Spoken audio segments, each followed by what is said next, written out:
Yes, we are back with another episode of the League of the Genuine. We've had an interruption in our programming. Somebody switched off the internet. We missed you, you missed us, but we are back. And today we have a very special edition. Today we shall be celebrating 5 years of the Anti Counterfeit Network that was born on the 15th of February 5 years ago. So today is not the 15th, but it's the week within which the ACN was established. We feel it is important that you who view us, you who see us talking about fake products and counterfeits, get to know where we came from, what the values are for the organization, what's our philosophy, where are we planning to go, so that you get the proper understanding and perspective of this organization, of this program. We feel it is essential that you get to understand who is talking to you, who is bringing this information to you. So I am dressed in a special garb. I have a special guest, the co-founder of the Anti Counterfeit Network, Mr. Richard Kawesa, or Kawesa Richard. He likes to call himself Kawesa Richard. He will tell us why he doesn't start with the Richard. But we have been, Richard, you're welcome. Thank you. We have been having a hot argument here off the camera about this dress. He thinks that this is a Kiganda traditional dress. I don't agree.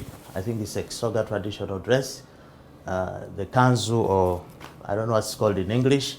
But I think that's a good introduction, Richard. This is intellectual property. This show is about protecting original products, genuine products. This is not your original. Is this, can you tell us, is this, what's the origin of this product? This is Arabic. Arabic? Yes. In the 1800s, actually there was a king, Kabaka, of Buganda called Suna. And he reigned pretty much between about 1836 to about 1856. He was the first person to wear a kanzu. And they made in Buganda. Made specifically for him, but borrowing from the Arab culture, because the Arabs came and traded with Buganda as early as 1845 or thereabout. And then ever since then, of course, the Baganda, no, I think the Basoga. No, I think because the Arabs passed through Busoga to reach Buganda. Yes, but the Basoga didn't see them wearing this. They had to prepare it for the king. For the king? Yes, so they didn't see. No one witnessed. They were going through the Nile. Well, you must have been there in 1845. Anyway, so... But we added something. There was an what do you call it in law? We added, these things were not part of it. What we have, the Arabic one was plain. The Arabic is just plain. We added that. We added these, sometimes even here. And in the 1940s, we also added coats or blazers. And so one might say you faked. We are genuine. We added value on something that didn't have value, yes. Anyway, what Richard is talking about is what they call a derivative work, a work that derives from the original. But just to clarify here to the viewers, this is not a fake, it's not a counterfeit, because it's now a generic product. You know, there are those products which are common to society and everybody uses them. And so, like this, and like this kanzu here. How about the car?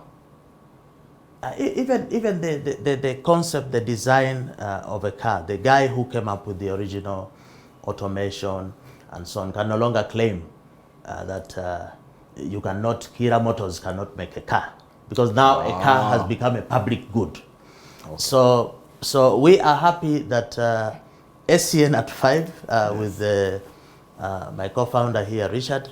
We are happy that we are wearing a beautiful, genuine white garb.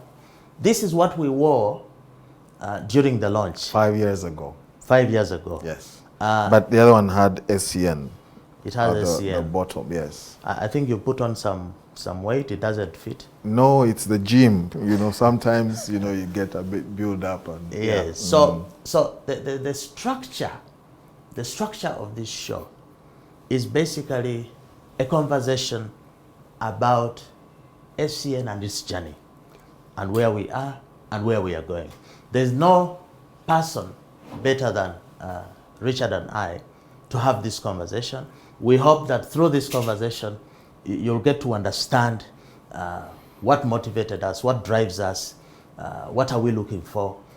So Richard, just to take you back a bit, February 2016, we actually have a launch. But before that, I didn't know you really for a long time. Can you just walk through the meeting and how the ACN actually comes up as a concept, as an organization? Well, there's a friend of mine who actually turns out to be a mutual friend of ours. I was doing some consultancy for him in Rwanda with the Rwanda Revenue Authority on mindset and change management. And then he kept saying, there's a lawyer friend of mine, my business partner, that I would really, you know, I want you to meet him, but he also expressed interest in meeting you. And I just kept saying, yeah. 2 months, 3 months, I was quite busy. But then eventually, I told him I could find him at place X. And so I walk in, and that was the name that showed up. But then I knew the name before. It was quite, not quite, it was a present name among the lawyers in town.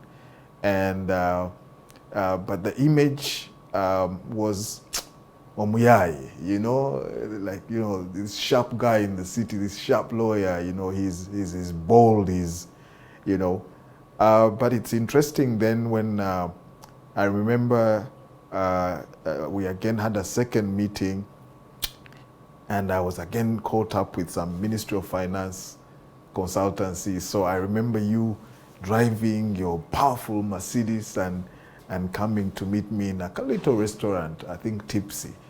And so for me, that communicated something else. It communicated the passion you have to pursue whatever you need to pursue. And in this case, it turned out to be that what you wanted to interest me in was, we need to fight counterfeit. And that was amazing, because then that was my first introduction to the idea. To the subject. To the subject. And to only do research and discover it's a huge subject that is not really dealt with holistically is where the journey began. And like they said, the rest is history. Not really history, because we're still part of it. Okay, maybe I need to give some context here. As a legal practitioner, having been in the trade for the last 27, 28 years, I had practiced anti-counterfeit, you know, trying to fight fakes, but from the legal perspective. Before I met Richard, for about 10 years, we were working for many international brands, local brands. And our local is big and Philips local? No, international, including big, Philips. Okay. But local included some beverage. I think we did some work for Garden Tea and all these brands. And as lawyers, we were frustrated. Okay, we lawyers are learned, no doubt about that. But we were frustrated about the approaches that we're using. We were concentrating on legal enforcement, arrest, prosecution. But every time you did a raid and took away a wholesaler or a dealer of fake products, after a month, somebody else came to supply the market with the same products. So by the time we met you, we were stuck. Because we didn't have options on how to actually get effective execution of stopping this vice. That's how you introduce the concept of approaching the problem from a behavior change perspective. Can you throw some more light? And I did borrow heavily from my research because there was a research on counterfeit drugs, a report that was, I think, published by World Health Organization. Yes. And it mentioned something, you know, as consultancies, they tell you everything about the problem.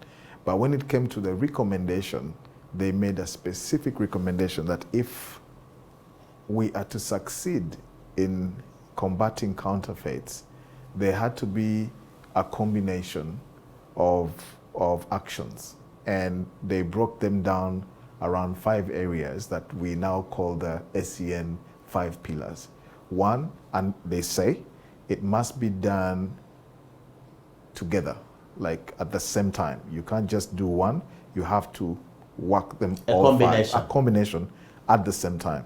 One is legislation, the second one is regulation, the third is enforcement, fourth is technology, and lastly, communication. So when I noticed that, then I realized that, hey, I think the problem is that all the lawyers, all the brand security agencies are focusing on one aspect, enforcement. And so opening that space up allowed us to realize that, hey, you can't again do it by yourself because no one can afford all those 5 interventions at the same time. And I remember the first name was Anti Counterfeit Association. And then you said, I think let's make it network so that we have more and inclusive. And I'm happy about the League of the Genuine, you know, and here we are. We're still talking about a network of different stakeholders. 5 years and growing strong and stronger. But yes. I think you talk about League of the Genuine. This is a show where everything should be genuine. You've introduced yourself as a consultant. But I think before we go deep into the conversation, our viewers need to know you for who you are. According to me, you're one of the most imaginative, creative guys. Thank you. And informed guys that I've met. Thank you. Richard here is the grandfather of musicians. And that comes from the top lawyer, not only in the land, I think in Africa. Who takes on Facebook? Those are Richard's. Who takes on Facebook? Who can take on Facebook? Those are Richard's words. But I need to put it in perspective here. What I find interesting is that you are able to task and have a lot of capabilities which are not, we are used to paper qualifications. I'm a lawyer, I'm an engineer. But for you, you are a world person. This gentleman here is the grandfather of all musicians. You told me you invited Chameleon to Nairobi. Chameleon, Baby Cool, yes. Yes, and you even introduced the music career of the president. Tell us about that. Oh yes, they are unfortunate. Of course, I am the President Museveni. I mean, yes, you know he sang a the song. one who switched off the internet. Is that the one who was responsible for why you didn't do a show? I think the internet was switched off. Someone else. Yeah, somebody else. Okay, but he switched off my payment. You know, I did a song. Which song was that? Another rap, and it was a strategy that was 2010 elections, 2010-11. And so I came up with a strategy that would give him the youth vote and did all the payments. So you sang the song Another Rap? Not only singing, from conceptualization to producing to strategizing to financing costs of making sure that it actually happens, and then strategizing on how to release it. And why. So you put the president in the studio and went on. That's a trade secret. That's a trade secret. But in the end, what came out was actually the president doing what he did. He became the most famous president, singing I think, president ever. Not singing, rapping. You see, anyone can sing, but when you rap, it's a statement of youthfulness. It's a different ballgame. No one could copy him. No other candidate will go and say, I also have a song. This was not a song. This was a rap. It was the epitome. It's not even sneakers. Sneakers don't depict youthfulness. And so he grabbed the audience. He was played in nightclubs. He became top of mind. Ringtones, everywhere you go, he's with you, regardless of. So that was the most powerful tool. But only. So then, why didn't he pay you when he became so famous? Well, that's where I was in shock, because not only paying, but there was also the idea that he registered himself as the owner, corporate owner. And I didn't know that until 5 years later, when I got to learn that that's what happened. So, of course, I went to court. Court says, hey, he's a big man. He's the president. You can't sue him. But I'm like, wait a minute. Don't I have a right to own property, intellectual property, even that? So anyway, I can't comment much about it because it's in court. But yes, that's so that's why Richard stopped singing, or you left the music. It's actually the reason why I do world music, but mostly for movies, because I realized that, imagine the way I'd strategized, really what I wanted to do is I needed to make money off the ringtones from telecoms. So every time I went to the telecoms, they said, no, we got the permission to play this and use it from State House. I'm like, State House? I'm like, okay.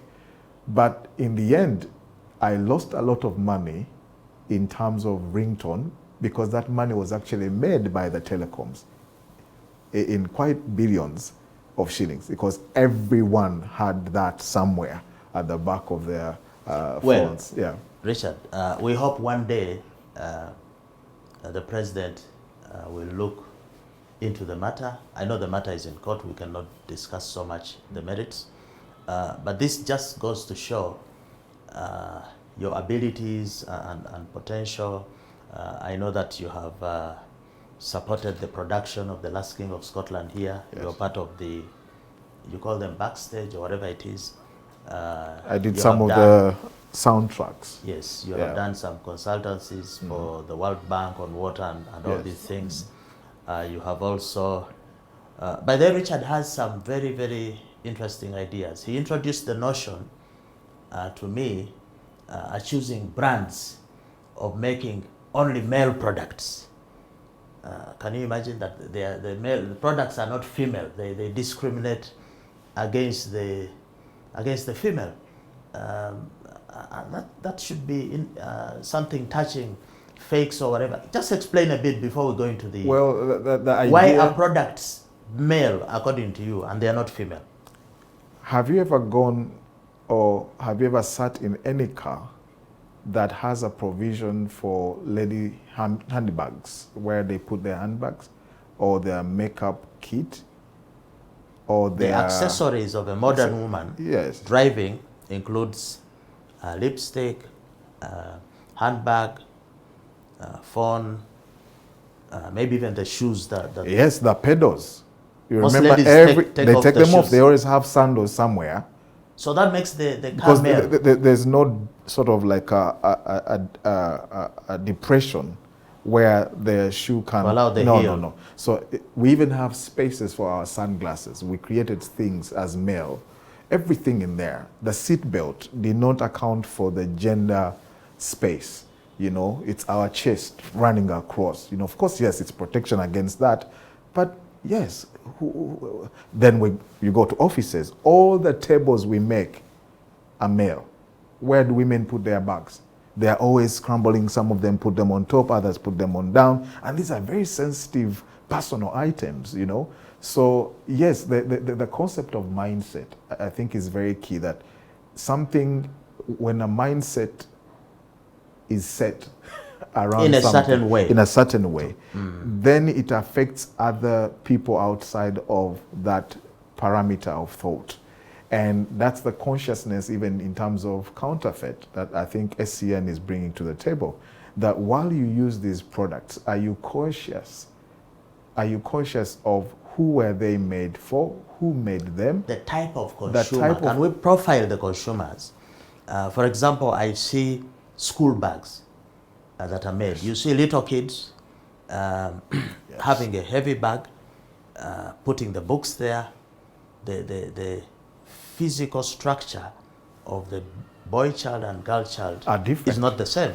But we have the same bag, the same weight.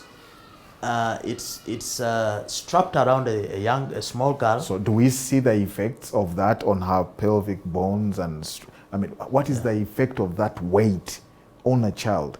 So I think the consciousness is, yes, from the brand perspective, how do we come up with products? But also from the consumer perspective, do we really think through our consumption patterns and therefore create a sort of, like, women are powerful. This is something they should have raised. They're the largest. Yes, Mercedes Benz, all these powerful cars they spend their money on. They should say, no, we're not buying any car that does not have where we put our sanitary, for example, bags or a small kit somewhere for the lipstick somewhere, and so on. Yes. And that's Richard for you, and I think that's why we're able to gel because ACN is about creativity. There was a gap that we found. The gap comprised in different stakeholders who are affected by counterfeits, Yes. operating in a disconnected, uncoordinated way. Yeah. So the concept of ACN is that, can we provide a platform where everybody comes on board? Are you a manufacturer? Are you a regulator? Are you the judiciary? Are you a consumer? Everybody comes on the platform. Are you a technology provider? Are you a technology provider? Are you a communication specialist? Because I think this is the only show, probably on the planet, which is advancing the cause for consumption and use of genuine products with specific emphasis on the concealed dangers of counterfeits. Because until now, what we have seen, what we saw in ACN, is that there is a high level of disinterest in attending to this as a problem. It is not one of those things that takes the place of global warming, environment, as one of the world problems, hunger. And yet, in fact, counterfeits affects all those so-called global problems in more ways than one. If you are talking about hunger or lack of food, the one thing that is affecting the access to safe food is fake food. Itself. The faking of it. If you're talking, yes, to agricultural inputs. If you're talking about the environment, the one thing that is decimating the environment affects. Yes. In what form? Pollution and contamination of water sources, pollution and contamination of the air, degradation of the soil, rain. Acid rain. As we wash our engines. It's coming from consumption of petroleum products. Now that this is a show about the journey of ACN, take us back a little bit to what are some of the engagements that ACN has done over the years to sensitize and bring a greater, deeper understanding of the problem of counterfeits to stakeholders. Start, for example, with the Parliament. Parliament is a good one, but it had a context, and the context was the Anti Counterfeit Week, which I think, Fred, we need to resume the Anti Counterfeit Week every April. This was 2016. 2016? Yes, 2016, 17, 2016, yes. But the journey therefore led us to say, what activities can we carry out around the 5 pillars of intervention? And legislation was very key, because there was a piece of legislation in the Anti Counterfeit Goods Bill. That particular one. Which everybody was saying, we need a law on counterfeits if this law is passed. And it had been in Parliament for 9 years. People were funding it. And when we did that expo, the Anti-Counterfeit Week Expo in Parliament. And the first of its kind. The first of its kind. In Parliament. Like in Parliament. Where else can it be? It's not an exhibition out. In Parliament. And also first of its kind because now all these different stakeholders, from beverage people to I remember URA as a regulator. They were there. They were all in this Foreign one. brands like Procter and Gamble. Yes, there was the Sanitary Anti Counterfeit Agency of Kenya. Yes, the ED was there. It was powerful. Bolton, those agriculture, powerful, Nivea. These are, thank you. These were people who had never really come together. They are always in these big expos where it is to sell product to consumer, but not to explain the idea that they are counterfeits, and therefore you should be, as a consumer, aware of it and protect yourself by knowing how to differentiate genuine from fake. And I remember that as a powerful vehicle because it brought the conversation of really, really what is in the law. And I remember very well when you took on that task to really, really review that bill. The law, yes. And tell us, now I'm going to really challenge you. What was the essence of that law? Was it a good law? Was it a bad and law? In fact, and how did it turn out? I'll speak about it in form of the challenges generally, not just. By the way, this is the best lawyer in town, and I don't. Wait. I don't say this in any way because he's my business partner, but I get the opportunity to see how he approaches cases, you know, and the effort and the amount and the things they go through. So I am asking him because he found some very important aspects in the law, the anti-counterfeit bill, that I felt was misleading a lot of people, but we didn't know about it. And everyone was funding it, Fred. Everyone was behind it. The surprising thing is that the bill had been in Parliament for 9 years. The development partners, everybody was waiting on Parliament to pass this bill. So we go into Parliament, and after that interaction with the MPs, who even many of whom didn't actually know what the bill was talking about, because according to them, the bill was going to stop counterfeit. So we do a quick review of this bill, and we realize that actually the bill is going to worsen the situation of counterfeits. How?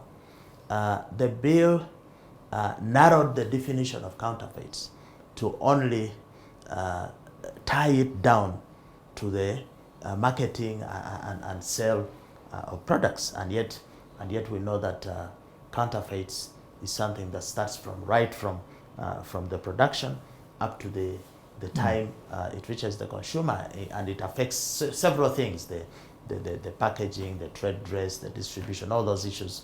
But what was funny as well was that the bill interfered with existing laws or legislation. Like which law? That, for example, it took away power from under the customs law. It took away power from the Commissioner General of URA and the customs officer. So customs also has power to fight counterfeit? Yes, to arrest and impound what they call prohibited goods.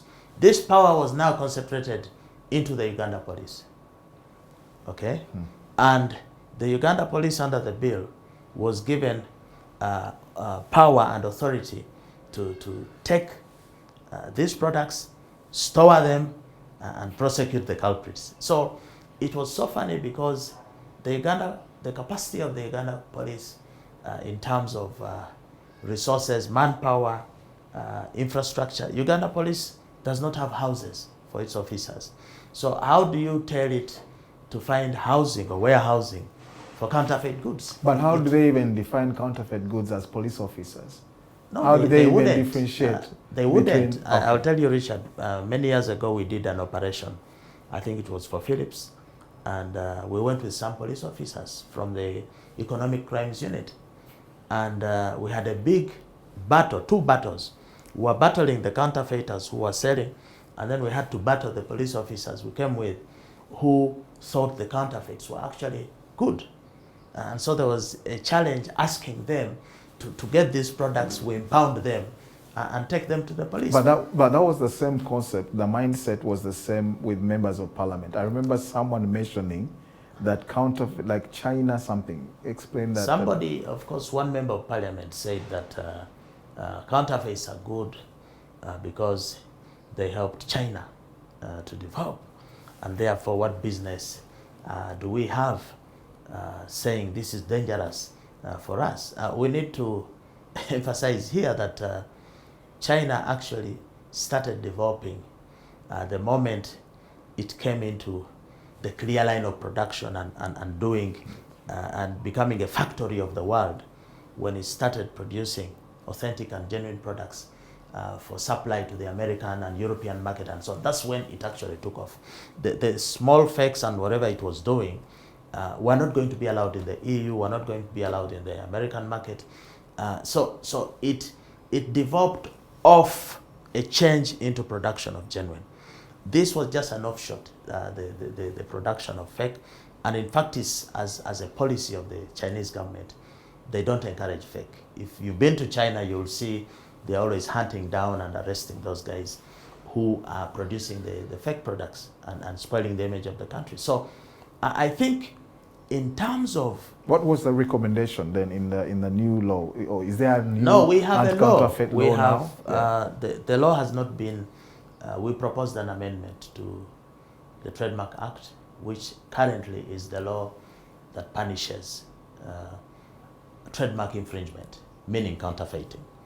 And well, that law is still there. But is it punitive enough? Well, is a punishment stronger than the one? The bill was going to provide for 50 years, 20 years in jail and so on. But we still have a law that does 2 years, 5 years for the same offenses, but action is not being taken. The issue here is lack of enforcement.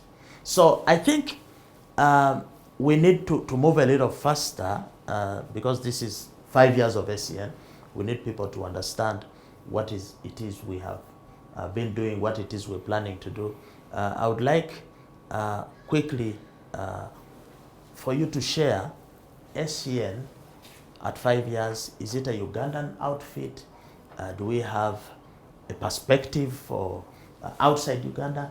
What have you done in this area in the last 5 years to push the agenda? is a very powerful platform, and but it has taken time and a lot of investment in resources, and as I know, it's been self-funded. But what we see now is there's traction from international players like the International Trademark Association, INTA, from the US. They are very keen on our work. We've actually had some delegates coming in to... The vice president of INTA, yes, for Middle East and Africa, yes, came to visit us, I think it was 2018. Yes. The first visit to Uganda. We spent about 3 hours with him here, and we renewed our collaboration with INTA. Is the global body that brings together all brands, Coca-Cola, Google, whoever is a brand, and all lawyers or legal practitioners, brand security agents in the world. It's a member organization of about maybe 15, 20,000 people. So these are the people behind the brands we consume. Yes. So now, the challenge we've had, that is an achievement, that yes, we were able to attract such an organization. But I think one of the challenges, before probably we talk about achievements, is we initially thought that brands are going to respond favorably to our work because we felt they are affected by counterfeits on the market. It was the opposite. Why was it the opposite? Probably you want to share. Mindset. Mindset. I remember one of the big companies here. We went to the MD, it's a foreign company, and had got a catchy of fakes of their products. Took it to his office, very excited, and said, look, we need to work and clean up the market. And the guy says, well, you know, Fred, we have nothing to do with that. We pay government the taxes. The government is supposed to provide security and the enabling environment. So please take this to the government. It was very frustrating because this company was losing maybe up to 30–40% of its market share to counterfeiters. I'm glad to say that eventually this company turned around engaged us and asked us to go and help them on the clean out. So the issue is actually a mindset issue. And that's why at the Anti Counterfeit Network, I think our biggest success this far is that we have been able to create awareness which hitherto wasn't existing. Among the locals, the consumers, or the consumers, the government even officials? Among the brands themselves. That's why these days you will hear on the radio, for example, in some adverts, brands are advertising their genuine products, but they are warning consumers to say, don't be duped. They are fake products. Look out for this. Go to this area for distribution and so on. But the brands have a point. They're saying that if we admit the way we handled HIV in Uganda was a lot of people agreed. They said, I need help, and therefore they got help. So we fought the stigma associated to admitting that you have a problem. Now, brands are not admitting that their products are being counterfeited. Why is that? Because and how is that affecting the fight against counterfeit? Well, it's a big challenge because, first of all, to prosecute a counterfeit case, you need the brand owner to come to court, as it were, to give evidence. Not the consumer. No, the consumer is not the trademark owner, does not own the consumer cannot tell that there was an infringement. So you can imagine where a case is reported to the police and the complainant refuses to come. Can you prosecute that case? No. So this is the challenge. Brand owners have been having brand apathy. But again, the apathy for many of these foreign brands comes from the fact that Africa, Uganda is considered a small market. So if they're able to hit their targets of 100 containers a year or something, they really do not care so much about the other guys who are playing in the field. But it's also down to poor regulation and enforcement. The European Union bloc is very powerful, for example. If you try to introduce a counterfeit, I know they still have some there, there is they have a counterfeit police, they have commissions and bodies set up to fight the vice. Now here, we have institutions that are very weak. Look at the customs. How many border points do we have? How many of those places have? But custom you understand customs. They have to hit their revenue targets. So if a counterfeiter is paying taxes and they are a public good, they are paying taxes. But you cannot pay taxes or collect taxes from something that actually is going to harm. That is a crime. You must balance the need for public revenue and the need to protect the public health. Because if you're going to collect taxes from all junk and poisonous products coming into the market, very soon those taxes will have to be spent on getting medication and drugs and actually burying the people So there is a lack of ability to create a value chain of reaction. Like if I do X, the consequence will be Y. Do you see that there's a disconnect. A disconnect between cause and effect. There's a disconnect. Complete. So now, for example, that's a very good example. One of the things I remember the dialogues, the structured dialogues that the anti-counterfeit dialogues we've done, and those were powerful. And one of them was the financial sector dialogue on counterfeits. And I remember the theme was discussing the impact of counterfeit on the financial sector. Then I remembered at that time Kenya, because of their fight against counterfeit, they had sort of confiscated goods worth millions of dollars. And among those goods were goods that were destined for Uganda. So we were asking the Financial Intelligence Authority and the banks and Bankers Association saying, guys, do you have an idea of the relationship between the low-performing The non-performing loans versus counterfeit. Because yes. if a bank is going to fund a business that is built on counterfeits, the chances that that business will go under if the counterfeiter is caught are high. So what then do you have? You have a bad loan on the books. But are banks allowed to finance crime? And do they have a mechanism to know that this person from Casita going to China is going to buy fakes, therefore we can't give him a loan on the basis of that because we'll be funding law? Is that the is banks that operate on the basis of the law? You cannot make an application to the bank to give you a loan to pay somebody to kill another guy. You can't take such a proposal. That's an illegal transaction, so they wouldn't fund it. But now, because the question of counterfeits is ignored, it's not seen, it's not felt, the banks do not take this in consideration. You want to do a business of import from China. I don't see on the checklist of, apart from the company being registered, do you have an import license or whatever, they don't care to know what it is. Is that a legal risk? So therefore, the financing is also, the banks are also contributing to the proliferation of this. We have identified several drivers under Dankani that we think contribute to this immense problem. Many of our people we've hosted here, they have picked one or two pointers as a big driver. To you, your experience, personal experience with counterfeits, which is the big driver to you? The biggest driver is, actually I have two, if you would allow me.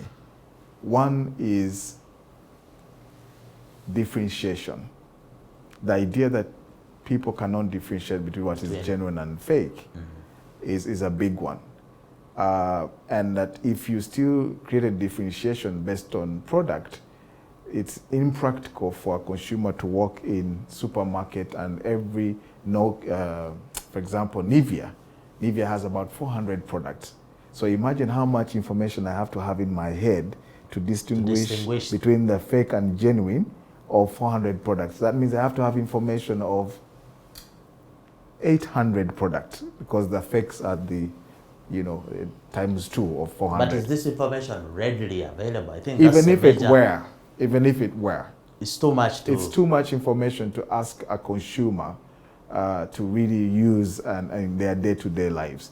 The other aspect is then we also have the question of aspiration, which is the idea that we are one of the youngest nations in the world, Uganda.